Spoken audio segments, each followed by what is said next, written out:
Hello everyone, this is Anuja और आज का टॉपिक है विजयनगर साम्राज्य। ये topic B part second year के मध्यकालीन भारत का इतिहास फर्स्ट पेपर से लिया गया है। इस वीडियो में हम दक्षिण भारत में स्थापित हुए विजयनगर साम्राज्य के बारे में अध्ययन करेंगे। इस साम्राज्य की स्थापना मोहम्मद बिन तुगलक के समय में दिल्ली सल्तनत से स्वतंत्र होकर के हुई थी। सभी को पता है कि 1206 ईस्वी में कुतुबुद्दीन ऐबक के साथ दिल्ली सल्तनत की स्थापना हुई, गुलाम वंश की स्थापना हुई और उसके बाद लगभग समस्त उत्तरी भारत को इन सुल्तानों ने अपने शासन के अंतर्गत ले आया। और उसके बाद में पहली बार अलाउद्दीन खिलजी के समय में दक्षिण भारत की ओर इन्होंने अपना विजय अभियान प्रारंभ किया और अलाउद्दीन पहला शासक था जिसने दक्षिण भारत के शासकों को पराजित कर उन्हें अपनी प्रभुसत्ता के तहत लाने का प्रयास किया और उसमें सफल भी हुआ। लेकिन उसने सिर्फ प्रभुसत्ता स्थापित की थी, प्रभाव स्थापित किया था उन पर, उन या कहें दूसरे शब्दों में कि उनसे अपनी अधीनता स्वीकार करवाई थी, लेकिन सीधा उन्हें अपने राज्य में शामिल नहीं किया था।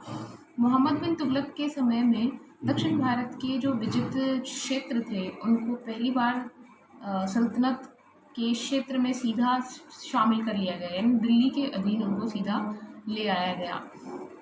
इसकी वजह से जो साम्राज्य का क्षेत्रफल था या कहेंगे जो क्षेत्र दिल्ली सल्तनत के अधीन आता था वो बहुत अधिक विस्तृत हो गया था और दिल्ली सल्तनत का आकार विस्तृत हो जाने की वजह से दूरस्थ जो क्षेत्र थे वहाँ पर अपना प्रभाव बनाए रखना सुल्तान के लिए बहुत मुश्किल हो गया था उस समय में, क्योंकि उस समय ना तो यातायात के साधन इतने प्रभावशाली थे और ना ही गुप्तचर व्यवस्था इतनी संगठित थी कि इतने दूरस्थ क्षेत्रों पर जो है अधिकार कुशलतापूर्वक बनाए रखा जा सके। यही वजह थी कि मोहम्मद बिन तुगलक के अंतिम वर्षों में साम्राज्य के जो दूरस्थ प्रदेश थे और उसके अधीन जो सामंत थे उनके द्वारा विद्रोह कर स्वतंत्र होने का प्रयास किया जाता रहा। इन्हीं प्रयासों में से एक प्रयास के तहत विजयनगर साम्राज्य की स्थापना भी हुई। इसके बारे में हम इस वीडियो में अध्ययन करेंगे।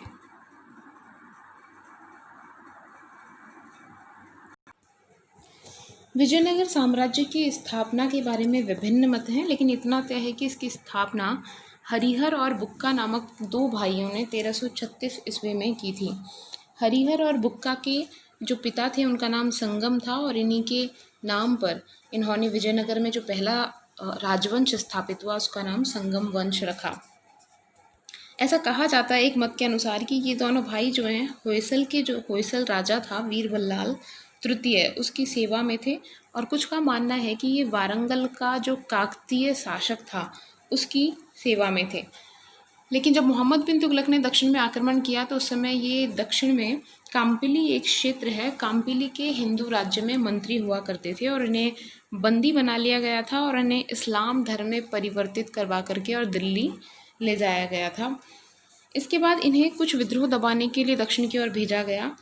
जब दूसरी बार यहाँ इन दोनों भाइयों को काम्पिली के विद्रोह का दमन करने के लिए भेजा तो मोहम्मद बिन तुगलक ने एक बार पहले भी इनको वारंगल में भेजा था। उस समय इनका यह प्रयोग कहें एक तरीके से वो सफल हुआ था, लेकिन जब दूसरी बार इनको भेजा तो ये विद्यारण्य नामक एक व्यक्ति के प्रभाव में आए, विद्वान के प्रभाव में आए और उन्होंने इस्लाम को त्याग करके पुनः हिंदू धर्म को ग्रहण कर लिया और हिंदू धर्म में दीक्षित होने के पश्चात इन्होंने इस नवीन राज्य की स्थापना की।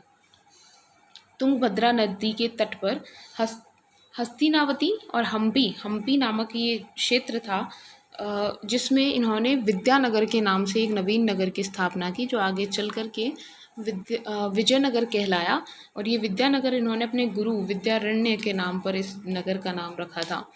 आगे चलकर ये साम्राज्य विजयनगर के नाम से प्रसिद्ध हुआ। तो कह सकते हैं कि इन दोनों भाइयों के द्वारा मोहम्मद बिन तुगलक के समय में विजयनगर साम्राज्य की स्थापना हुई 1336 ईस्वी में और पहला राजवंश संगम राजवंश था और हम्पी जो नगर था प्राचीन उसके स्थान पर विजयनगर की स्थापना हुई। ये कर्नाटक के क्षेत्र में आता है वर्तमान हम्पी। विजयनगर साम्राज्य में शासन करने वाले प्रमुख शासकों के बारे में और विभिन्न 4 प्रमुख वंश हुए, तो उन चारों वंशों के बारे में हम ब्रीफ में चर्चा इस वीडियो में करेंगे। तो सबसे पहला जो वंश था वो संगम वंश था और संगम वंश के संस्थापक हरिहर और बुक्का थे। सबसे पहला जो शासक बना वो हरिहर प्रथम। हरिहर प्रथम ने 1336 से लेकर के 1353 ईस्वी तक लगभग शासन किया। ये तिथि जो है हर विद्वान के द्वारा अलग अलग बताई है, तो इसमें कुछ डिफरेंस दिखाई देता है डिफरेंट बुक्स के अंदर। हर बुक में लगभग 2-3 साल का अंतर दिखाई देता है। तो 1336 से 1353 ईस्वी तक हरिहर प्रथम ने शासन किया। इसने किसी भी सम्राट की उपाधि धारण नहीं की, महाराज की, महाराजाधिराज ऐसी जो उपाधियां होती हैं वो उपाधियां धारण नहीं की। और इसने इसके समय की जो सबसे प्रमुख योगदान इसके समय का रहा वो था होयसल राज्य की विजय। हरिहर के शासनकाल की ये प्रमुख घटना थी।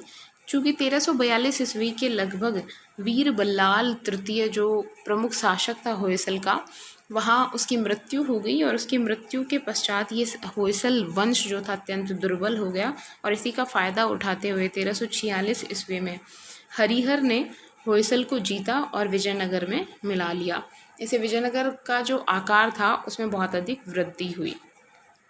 इसकी मृत्यु के पश्चात इसका भाई बुक्का प्रथम के नाम से गद्दी पर बैठा। इसने भी अपने भाई हरिहर की भांति किसी भी प्रकार की कोई विशेष उपाधि धारण नहीं की और राज्य के सुदृढ़ीकरण पर ध्यान दिया। साथ ही जो विद्रोही अधिकारी थे उनका दमन किया। इसने तेलंगाना के साथ संधि की और उसके बाद इसने तुंगभद्रा और कृष्णा नदी इन दोनों के बीच का जो क्षेत्र है उसे रायचूर दोआब कहते हैं। तो जो रायचूर का दोआब है उस पर अधिकार करने का प्रयास इसके द्वारा किया गया। इसके लिए पहली बार मोहम्मद शाह बहमनी जो बहमनी वंश का शासक था उस समय, उससे इसका युद्ध प्रारंभ हुआ और यहीं से शुरुआत होती है विजयनगर और बहमनी के बीच में प्रतिद्वंदिता और संघर्ष की, जो बहुत लंबे समय तक चलता रहा। तो बुक्का प्रथम के समय में बहमनी और विजयनगर राज्य के बीच में संघर्ष का प्रारंभ होता है और इस संघर्ष का प्रमुख रीज़न ये रायचूर का दोआब था जो तुंगभद्रा और कृष्णा नदी के बीच में स्थित क्षेत्र को कहा जाता था। बुक्का प्रथम के बाद में हरिहर द्वितीय शासक हुए। हरिहर द्वितीय के समय में कनारा, मैसूर, त्रिचनापल्ली, कांची, चिंगलपूट इत्यादि कुछ क्षेत्रों को जीत करके और विजयनगर में मिलाया गया। इसके बाद में देवराय प्रथम एक प्रमुख शासक हुआ। हरिहर द्वितीय की मृत्यु के पश्चात जो है उत्तराधिकार संघर्ष हुआ और इस संघर्ष में देवराय प्रथम की विजय हुई। देवराय प्रथम के समय की प्रमुख घटना बहमनी शासक ताजुद्दीन फिरोज शाह के साथ उसके हुए युद्ध हैं। ताजुद्दीन फिरोज शाह के आक्रमण का सामना इसे अपनी गद्दी पर बैठते ही तुरंत करना पड़ा और इस युद्ध में देवराय प्रथम की हार हुई और देवराय प्रथम को संधि करनी पड़ी फिरोज शाह से। और इस संधि के तहत देवराय ने अपनी पुत्री का विवाह भी फिरोज शाह के साथ कर दिया। इसके समय में पुनः बहमनी शासक से संघर्ष हुआ इसका और इस युद्ध में बहमनी राज्य की पराजय हुई। इस समय देवराय प्रथम जो था उसके समय की एक और महत्वपूर्ण घटना यह है कि इसके द्वारा अपनी सेना का पुनर्गठन किया गया और पहली बार बड़ी संख्या में तुर्क जो तीरंदाज या धनुर्धर जिनको कहेंगे उनको सेना में शामिल किया गया। तो ये पहली बार था जब तुर्क जो मुसलमान थे उनको सेना में शामिल किया गया, क्योंकि विजयनगर राज्य जो स्थापित हुआ था वो हिंदू राज्य की स्थापना के एजेंडे पर स्थापित हुआ था, हिंदू धर्म को प्रतिष्ठित करने के लिए। और बाद में इनका जो संघर्ष हुआ वो बहमनी शासकों से प्रमुखतः हुआ और ये मुस्लिम सल्तनत थी। बहमनी का वंश जो था पूरा मुस्लिम वंश था। तो इसके द्वारा पहली बार जो मुसलमान सैनिक थे उनको सेना में शामिल किया गया। ये एक बड़ा कदम था। इसके अतिरिक्त देवराय जो था महान विद्वान था, निर्माता था। उसने तुंगभद्रा नदी पर हरिदा बांध बनवाया और नहरों का निर्माण करवाया। इसके पश्चात देवराय द्वितीय एक महान शासक हुआ संगम वंश का और इसके समय में भी बहमनी सुल्तानों से इसका युद्ध जो है वो होता रहा।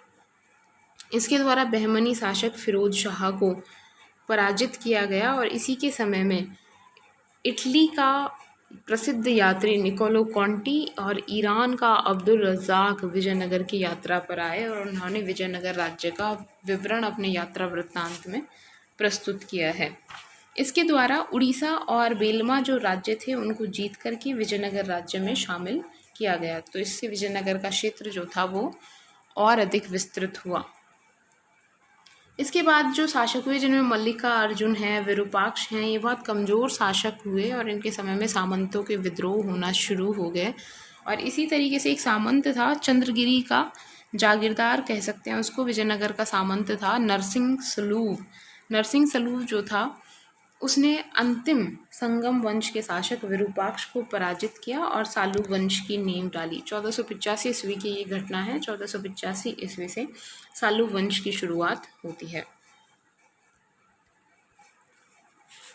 नरसिंह सलूब जो था उसने लगभग 6 वर्ष तक शासन किया। उसने जो विद्रोही सामंत थे जो कि संगम वंश के अंतिम कमज़ोर शासकों के समय में विद्रोह करने लग गए थे और स्वतंत्र हो गए थे, और इसके समय में काफ़ी सारा क्षेत्र जो था उड़ीसा के गजपति शासक जो थे उनके द्वारा आंध्र प्रदेश का बहुत सा हिस्सा अपने अधीन कर लिया गया था या विजयनगर से छीन लिया गया था। बहमनी शासकों ने भी काफ़ी क्षेत्र जो है गोवा, कोंकण, उत्तरी कर्नाटक इत्यादि वाला उस पर अपना अधिकार कर लिया था। तो नरसिंह सलूब ने जो है सबसे पहले सामंतों के विद्रोहों का दमन किया और अपने राज्य में शांति स्थापित की। इस प्रकार से उसने अपने आंतरिक जो असुरक्षा थी, आंतरिक अशांति थी, उससे विजयनगर राज्य की सुरक्षा की इस गंभीर संकट के समय में। और जब उसकी मृत्यु हुई लगभग 6 वर्ष के शासन के पश्चात, तो उसके 2 पुत्र थे और दोनों ही अल्पवयस्क थे। ऐसे में उसने अपने सेनापति नरसा नायक को अपने पुत्रों का संरक्षक नियुक्त किया। नरसा नायक जो था उसने नरसिंह सलूब के बड़े पुत्र इमाडी नरसिंह को गद्दी पर बिठाया, लेकिन शासन की जो वास्तविक सत्ता थी वो नरसा नायक के हाथों में ही रही। और जब इमाडी नरसिंह वयस्क हो गया, शासन पर गद्दी पर बैठने लायक उम्र का हो गया, तो भी उसने उसको नज़रबंद करके किले में बंद करके रखा और स्वयं शासन करता रहा। नरसा नायक जो है उसने बीजापुर, बीदर, मदुरा इत्यादि जो क्षेत्र थे उनके खिलाफ सफलतापूर्वक युद्ध किया। और इसकी जो सबसे महत्वपूर्ण विजय थी या सफलता थी वो रायचूर का जो दोआब है उसके अधिकांश भाग को विजयनगर में शामिल करना था।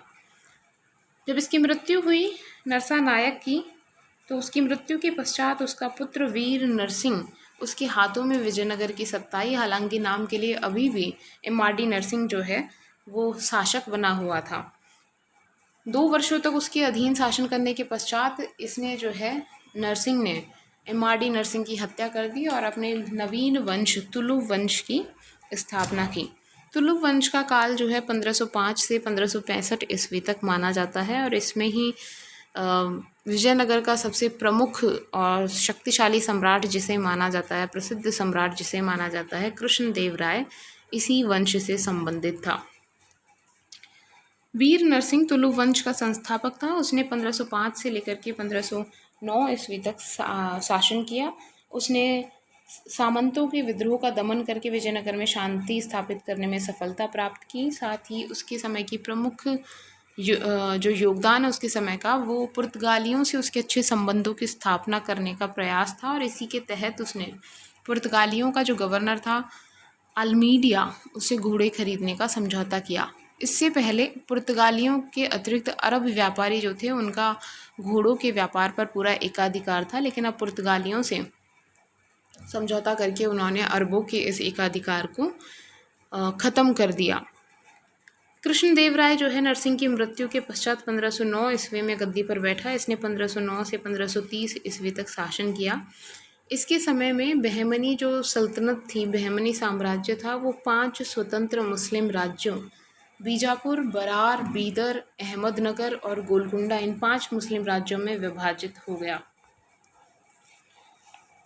कृष्णदेव राय के समय की अगर समस्याओं की बात करें तो सामंतों का एक वर्ग अभी भी इससे पूर्ववर्ती जो वंश था सालू वंश, उसका समर्थक था और कृष्णदेव राय के विरुद्ध षड्यंत्र कर रहा था।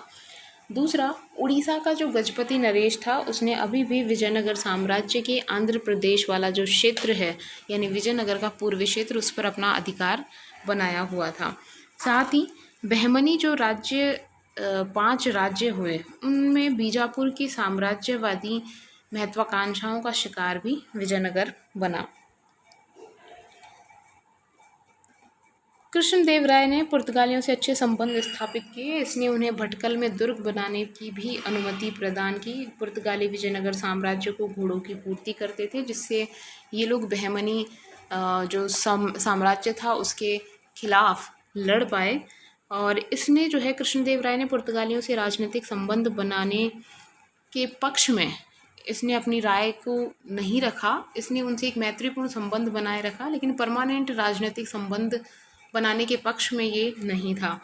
और इसीलिए जब पुर्तगालियों ने कालीकट का जो शासक था जमोरिन, जिसे उपाधि दी जाती थी, तो कालीकट के जमोरिन के विरुद्ध इसके साथ संधि का प्रस्ताव रखा था, जिसे कृष्णदेव राय ने अस्वीकार कर दिया था।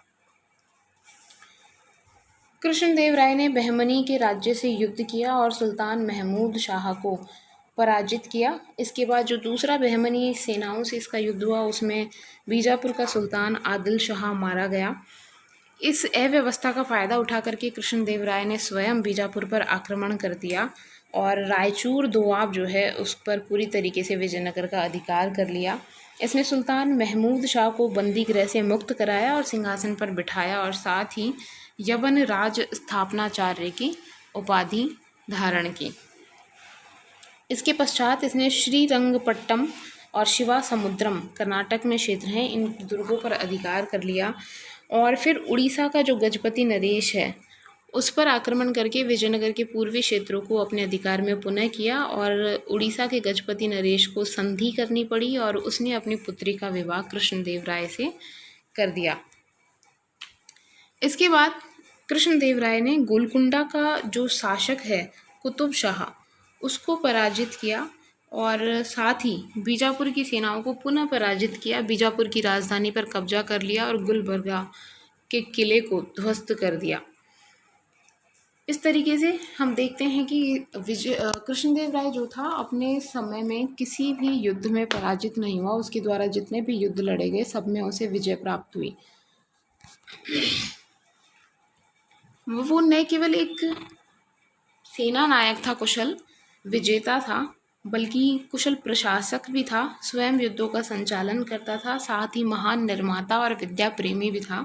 उसने राजधानी विजयनगर के पास नागल्लपुरम एक जगह थी, उस नगर की स्थापना की और उसमें बहुत से मंदिरों और भवनों का निर्माण करवाया। उसका जो शासनकाल है वो तेलुगु साहित्य का स्वर्ण युग माना जाता है और उसके विद्या प्रेम के कारण ही उसे आंध्र भोज भी कहा जाता है। यह स्वयं एक उच्च कोटि का कवि था और इसने तेलुगु भाषा में आमुक्त माल्यद नामक काव्य की रचना की। कृष्णदेव राय के दरबार में तेलुगु भाषा के 8 दिग्गज कवि रहा करते थे, जिन्हें अष्ट दिग्गज कहा जाता था। कृष्णदेव राय के समय में ही पुर्तगाली यात्री डोमिंगो पेईज ने विजयनगर की यात्रा की। कृष्णदेव राय की मृत्यु के पश्चात उसका चचेरा भाई अच्युत राय जो है गद्दी पर बैठा। अच्युत राय के समय में बीजापुर जो था उसने रायचूर का दोआब का जो क्षेत्र था उसको छीन लिया और इसके समय में इसका जो दामाद था कृष्णदेव राय का, राम राय, बहुत ही महत्वाकांक्षी था और ये जो है एक अल्पायु जो है वंशज को बिठा करके और उसका संरक्षक बन करके शासन करना चाहता था। इसलिए अच्युत राय ने जो है इसको अपना भागीदार बना लिया सत्ता में और राम राय जो है उसके हाथों में समस्त शक्ति केंद्रित हो गई। राम राय इसकी मृत्यु के पश्चात में, अच्युत राय की मृत्यु के पश्चात में अच्युत राय के पुत्र की अपेक्षा राम राय ने अच्युत राय के भतीजे को गद्दी पर बिठाया और समस्त शासन सत्ता अपने हाथों में ले ली और वास्तविक शासक जो था वो राम राय था। राम राय जो था एक कुशल शासक था, लेकिन उसने गलती ये की कि जो बहमनी की 5 स्वतंत्र मुस्लिम सल्तनतें थी या मुस्लिम राज्य थे, उनमें उसने बहुत अधिक हस्तक्षेप करना प्रारंभ कर दिया उनकी आंतरिक राजनीति के अंदर।